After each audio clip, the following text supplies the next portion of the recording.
নমস্কার, আপনারা শুনছেন কলকাতার ভূত। সঙ্গে আমি আদিত্য। শুনতে থাকুন, ভাবতে থাকুন, স্বপ্নের সঙ্গে চলতে থাকুন। আচ্ছা, আপনারা মানেন যে ভূত হয়?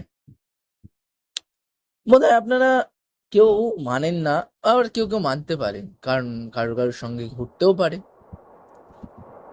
তো আমারই একটা কাহিনী, যেটা আমি অনুভব করেছি, সত্যি ভৌতিক ঘটনা বা বলতে পারেন কাল্পনিক ভৌতিক ঘটনা।